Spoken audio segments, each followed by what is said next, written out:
Winning cures everything. Now for your hosts, Gary and Chris.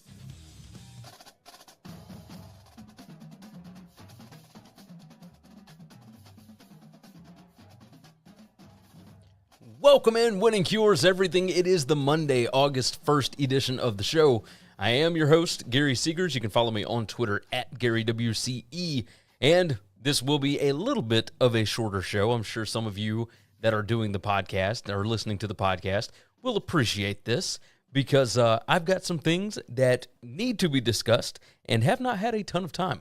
I will go ahead and tell you, having a wife that is an elementary school teacher, heading into the school year is a bit of a disaster. There are always 1,000 things going on.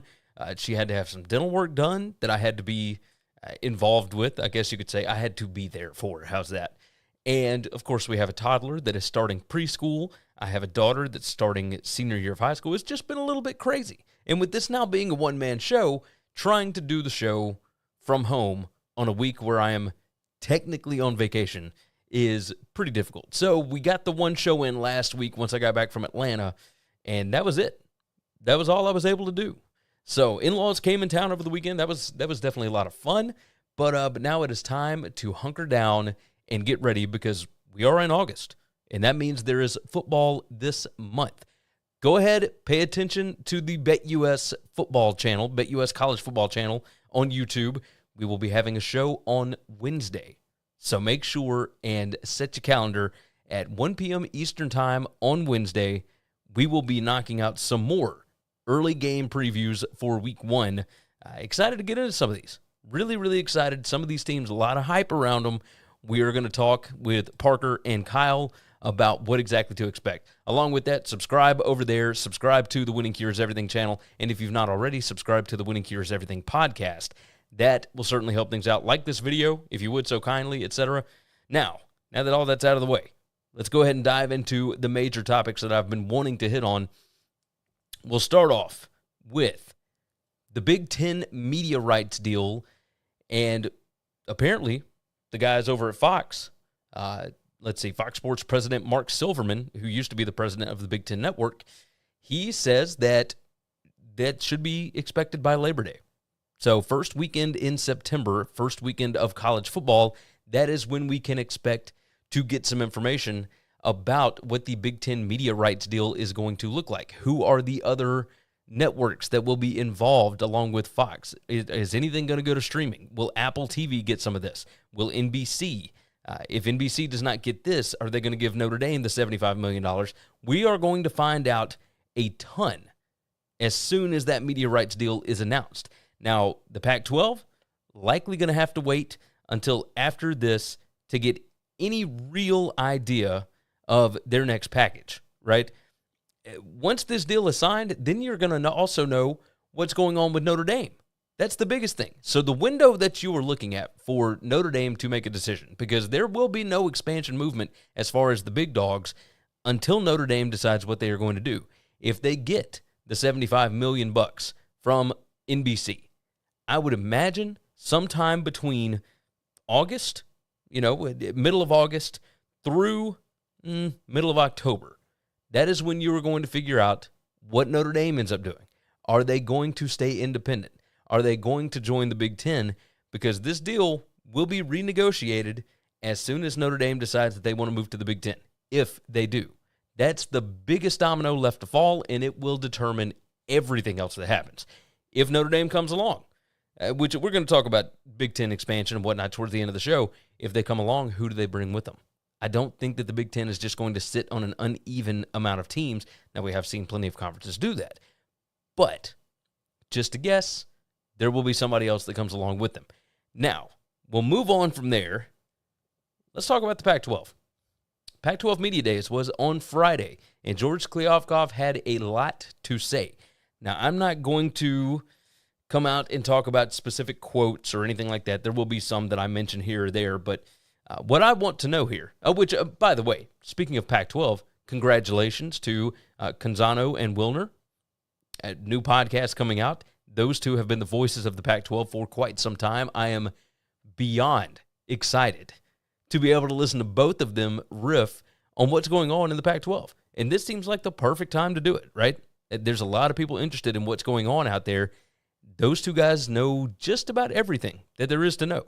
So congratulations to those two. Now, back to George Kliavkoff. Was he just mad on Friday, or was there some truthfulness in his comments?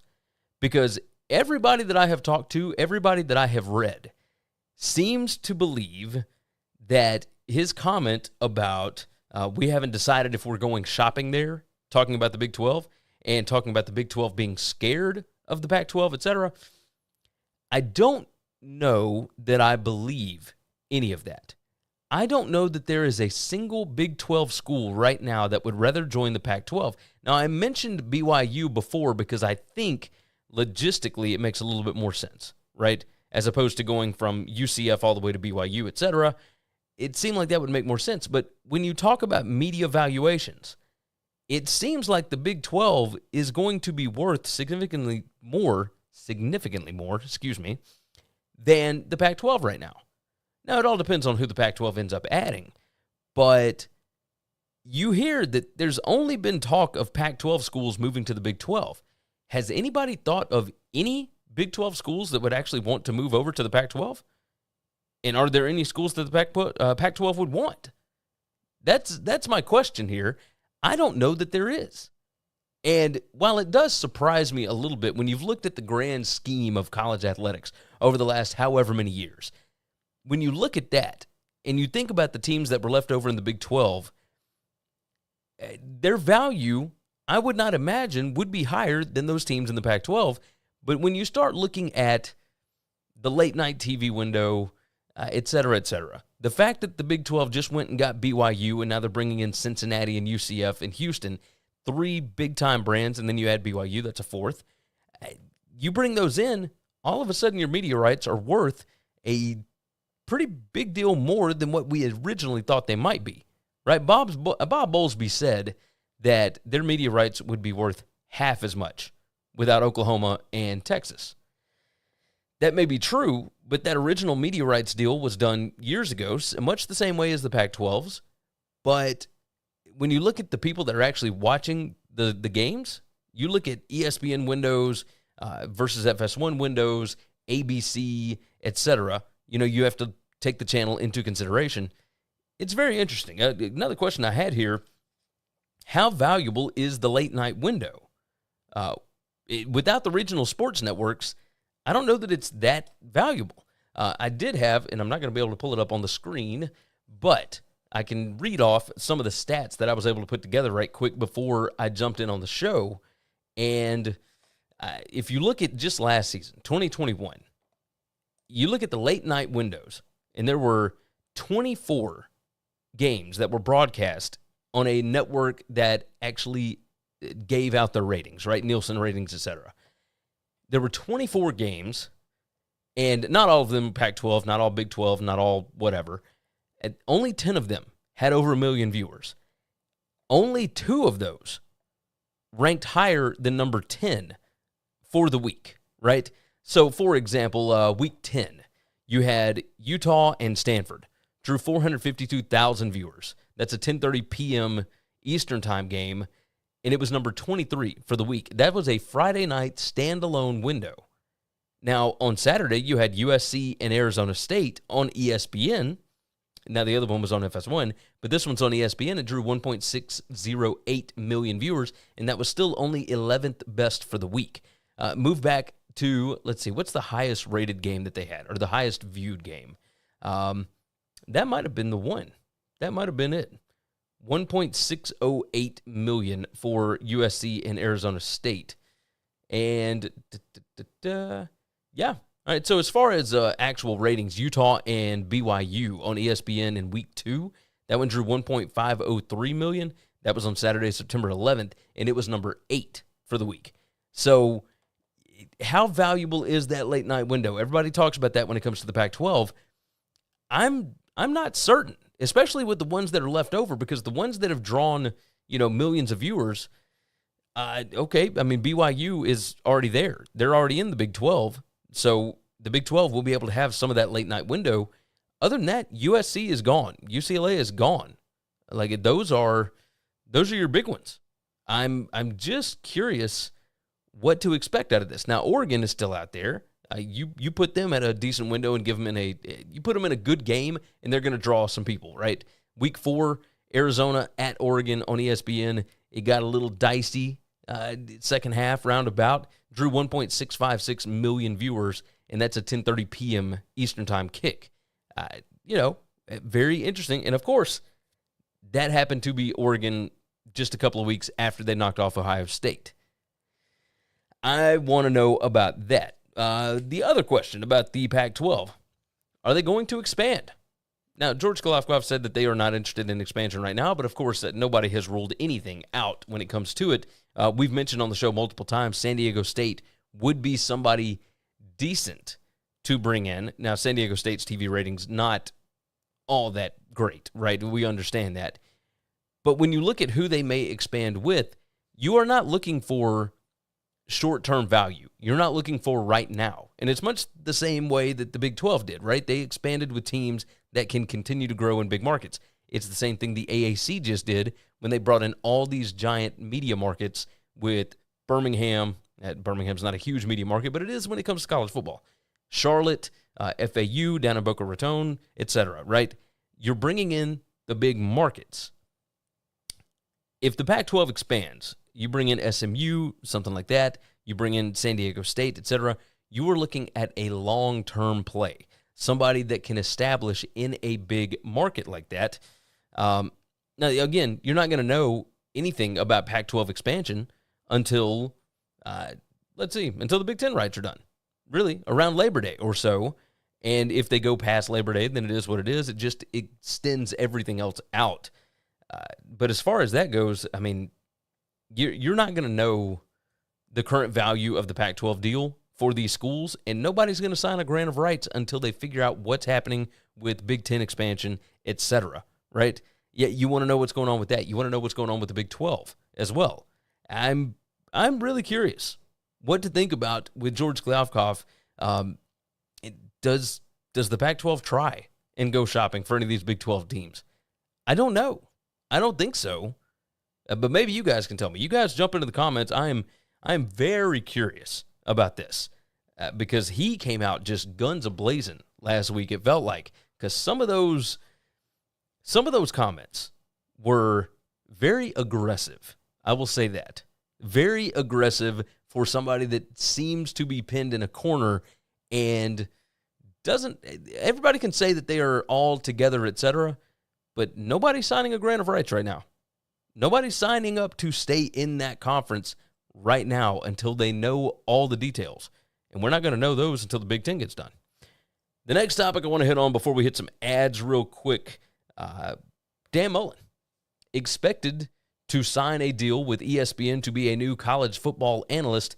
And I got to tell you, Dan Mullen, former Florida football coach, former Mississippi State football coach, he did really good things at Mississippi State and at Florida. Now, he let the culture get away from him in Gainesville. He was really good on television in the few minor roles that he had, coaches' film rooms, etc., when he was on set with them for national title games or bowl games, etc. He's got enough of a dynamic personality to be successful doing both this and taking this and jumping over to whatever his next job may be. Now, I don't know what that would be, but I think he'll be able to kind of handpick what he wants to do on the next go-round. And I'm not sure. Maybe you guys agree with me. Maybe you don't. Jump into the comments and let me know. But when it comes to, I'm going to look up the college football hot seat right quick just to see. But yeah, all right, so Scott Frost, Jeff Scott, Jeff Collins, could he win at Georgia Tech? I don't know. He's never been the head coach at a G5 school. I don't know that he has to this time. Could he go to Syracuse and take over for Dino Babers if Babers doesn't get it done? Could he take over at Colorado, somewhere along those lines? He seems more like a Big 12 kind of guy to me, but that could just be because I somewhat associate the Mississippi State football program with those of the Big 12, right? You don't expect them to win a national championship, but you do expect them to be competitive year in and year out and give people fits upset somebody that you're not supposed to, go to bowl games, just be a successful football coach. And that's what he seems like he is if he's not going to be super involved in recruiting. That's just a guess. If Neil Brown doesn't get it done in West Virginia, Dan Mullen could do a lot worse than going to Morgantown. Just throwing it out there. Tom Allen at Indiana. Hey, Kevin Wilson was successful at Indiana until all the off-the-field mess, right? All the stuff that didn't happen during games. But Kevin Wilson, who is now the offensive coordinator at Ohio State, he was good at Indiana. They had a fun offense, they were competitive, and they gave people fits. That's what they did, and I think that's what Dan Mullen will do in his next job, because I don't think he's going to be given another one of those big-time jobs where you have to recruit and where you are competing for national titles. I think he can build, and I think he can develop, and I expect him to do that after 1 year at ESPN, unless he grows to love just talking on TV, in which case, hey, you could do a lot worse. You know, that's what I'm saying. All right, let's hit some ads, and we have got CFP expansion talk on the other side. Let's take a break from the show for just a minute to give you some info on things you should know about. Visit winningcureseverything.com to find everything you need to know about us, including full shows in video or podcast form, our gambling picks, our store, the gear we use, and more. Subscribe to us on YouTube to get not only the full shows, but individual segments, along with other goodies as well. We're over 5,600 subscribers right now, and our goal by the end of football season is 7,500. If you haven't already, subscribe to the podcast on Apple Podcasts, Spotify, or whatever's your favorite podcast app. And if your app allows it, leave a 5-star written review. Visit the Winning Cures Everything web store to get all kinds of football shirts, hats, hoodies, coffee mugs, and more. You can visit winningcureseverything.com/store and see what all we've added. And now, back to the show. All right, college football playoff expansion. And last week at Big Ten Media Days, I didn't get to talk about it a whole lot, but the Big Ten said that they are in favor of playoff expansion, which is kind of funny considering that they decided to vote against it last year. And the big reason why they decided to vote against it was, of course, they wanted automatic qualifiers, as if the Big Ten really needed that, right? They were always going to be one of the top 6 rated conference champions, but they had an alliance with the Pac-12 and with the ACC. Now, I don't blame Kevin Warren for taking USC and UCLA if those two schools decided to reach out to the Big Ten, right? I don't blame them because Greg Sankey was in the exact same position. Texas and Oklahoma wanted to leave the Big 12. They reached out to the SEC. If the SEC did not take them, the Big Ten would have. If the Big Ten did not take USC and UCLA, the SEC would have, right? You have to make smart decisions when you realize that something is out there on the market and it's going to go somewhere else aside from staying where it is, right? We understand how that works. But back to the college football playoff expansion here. First off, let's talk about the fact that they are softening their stance on AQs, right? Kevin Warren admitted this last week. He said, yes, we are going to soften our stance on that. I don't know that we necessarily have to have automatic qualifiers if we are going to expand the college football playoff. Now, the AQ issue, and Sankey was big on this, right? You start attaching actual names to the highest-rated conference champions. You start just giving it to these 5 specific conferences, and you are begging for a lawsuit. You are begging for all kinds of things, right? And Mike Oresco with the AAC has let it be known that he ain't happy with the way that it's done, even though he got Cincinnati into the playoff last year. So, as far as the AQs go, I don't know that we necessarily need them, especially if we're going to 12 or if we're going to 16. The only way that you could do it, really, and not get in trouble is to, 1, not attach any actual names to it, and 2, you might have to just give every conference their conference champion gets into the playoff. And if you do that, there's 11 conferences, 10 if you don't include the independents, but 10 conferences. So you got those 10 champions, and then either 2 wild cards or 6 wild cards if you move to 16. This is what they talked about. They talked about moving to 16 teams. Kevin Warren brought it up, and then later Gene Smith, who said, you can't ignore the talk around 16. But my question is, who was saying it? I did not hear anybody in the media, on message boards, etc., other than a few people here and there on social media talking about how cool 16 would be, right? The idea behind it is if you had 12, you have buys. And those teams that get buys are much more likely to advance in a 12-team playoff than those that would have played, 17 games at the end of it, right? The ones that lose their conference title game, the ones that don't even play in a conference title game, etc. Those kinds of teams are the ones that are not as likely to advance in a playoff. So you're not looking at as many games, right? When you have 12 teams, you're looking at only having 11 playoff games. So in that situation, you get through 13 games if you play a conference title game. So you've got 13 there, and then you get a bye in that first round. So now you're still sitting at 13 games. Then you play your quarterfinals. That is your 14th game, your semifinals, and that would be your 16th game or 15th game, and then the national title would be the 16th game. Well, if anybody were to make it from one of those opening weekends in a 12-game format, they are the ones that would play 17 games. And that's it. You're only looking at one team that does that. If you play a 16-team tournament, everybody plays every weekend. So it does jump from 11 games if you have 12 teams to 15 games if you have 16 teams. And I know who was talking about it. As I just asked, Gene Smith. Gene, who was talking about 16 teams? Well, it was Fox. We know that Fox has been in the ear of the Big Ten this entire time. Fox were the ones that did not want the original expansion idea.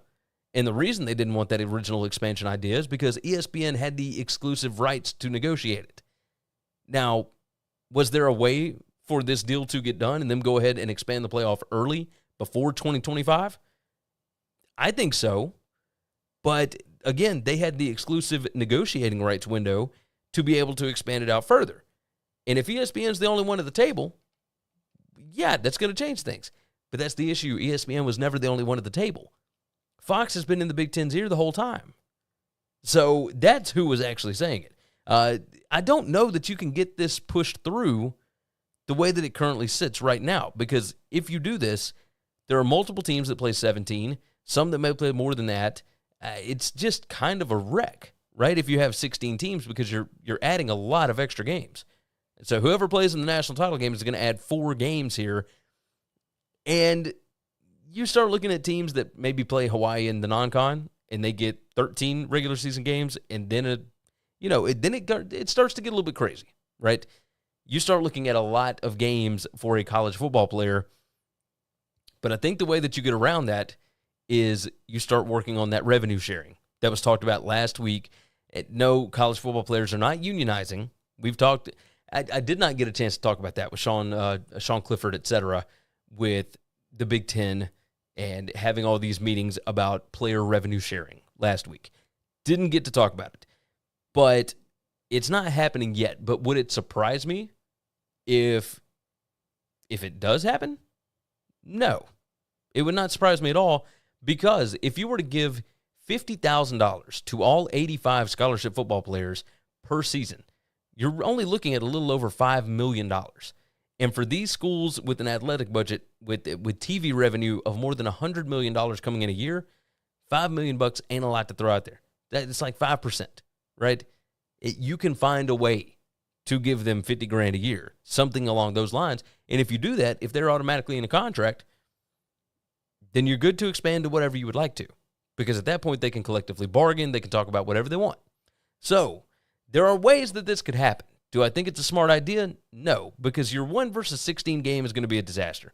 Your 2 versus 15, et cetera, those will likely be disasters, right? The only way that I could see somebody coming from that far back and winning, whichever year it was that USC came on so hot towards the end of the season after they changed out quarterbacks, et cetera, something along those lines, where you've got a team that is just loaded with talent but starts off the year cold as ice, and then they're able to work their way back in. People would love to see that. I don't know. I feel weird about teams that are getting 3 and 4 losses being allowed into this thing, but we're moving that direction regardless. So it is what it is. We will close out today's show by talking about Big Ten expansion. Now, Big Ten expansion, I think, is done for the moment. Now, I mentioned this earlier. The only thing that will change it going forward will be Notre Dame. And Notre Dame is not going to figure out their media rights situation until the Big Ten media rights situation is done. And that will be around Labor Day. I mentioned that at the top of the show. Notre Dame is the next big domino. And the window for figuring that out is going to be between now and mid to late October, somewhere around there. In that situation, I don't think Notre Dame comes alone. I think somebody joins them from the Pac-12. But again, it's going to be a long time before we figure this out, because you have to know, what is the Big 12 going to get? Is NBC going to be willing to pay the Big 12 a pretty substantial amount to get them to join Notre Dame on the network? Because NBC is not going to pay $75 million per season to Notre Dame for 7 home games a year, right? They will, if it is paired with something that will lead in or lead out of a Notre Dame game, right? If you can have people stay on your channel for longer, then yes, it might be worth it. As it is, Notre Dame games on NBC routinely rate lower than Notre Dame games when they're on the road at ACC teams, etc., right? They just do, because people are not used to watching on NBC. That's just the way it goes. Now, when you move back over to the Big Ten, of course they want Notre Dame. Notre Dame versus any of their schools is a monster matchup. I mean, just look at Notre Dame against Wisconsin last year. Massive, massive ratings. So, I'm curious which way that this ends up going, because all of this stuff hinges basically on the Big Ten expansion, or Big Ten media rights deal. And then after that, it moves to, what is Notre Dame going to do? What is the Pac-12 situation? Are they going to expand? Are they going to lose more teams? What happens with the Big 12? Do they end up taking teams, etc.? What are the numbers? Because that is what's going to dictate basically everything right now. I am so interested in this, and we've got football in less than 4 weeks. Like, that's what we're looking at right now, is we have football very, very soon, and here we are still talking about expansion. I mean, just a disaster. Regardless, we are going to get out of here. You guys have been fantastic. I certainly appreciate you guys watching the show, sharing it out, etc. We are at 6,375 subscribers on YouTube. If you hadn't subscribed, go ahead and do so. I will tell you this. There are a lot more people that are watching that have not subscribed than those that have. So I would appreciate it if you guys would subscribe to the channel. Go ahead and like the video for us. Subscribe to the podcast as well. Again, Wednesday at noon Central Time. We're going to be live on the BetUS College Football Show, going over 8 different ball games for this week. So you guys make sure that you are subscribed on that channel as well. You can find a link in the description down below. And along with that, I will have SEC football previews this week. Tonight, of course, we've got this show. Tomorrow night, we're doing the SEC West. Going to start off with Alabama, move all the way through the LSU Tigers, and we are going in order of finish from last year. So, with that said, again, you guys are great. Thank you so much for supporting the show. Go over to the web store, all that good stuff. You heard it all in the ad. But go ahead and check that stuff out over at winningcureseverything.com. With that said, you guys take care of yourself, take care of each other, and hopefully, all of your tickets cash this week. Thanks for listening to the Winning Cures Everything podcast. The website is winningcureseverything.com, and if you want to connect with us, we're on Twitter at GaryWCE, at Chris B. Giannini, at Winning Cures, or you can email us, Gary at winningcureseverything.com or Chris at winningcureseverything.com. Subscribe everywhere you need to subscribe, and we'll see you soon.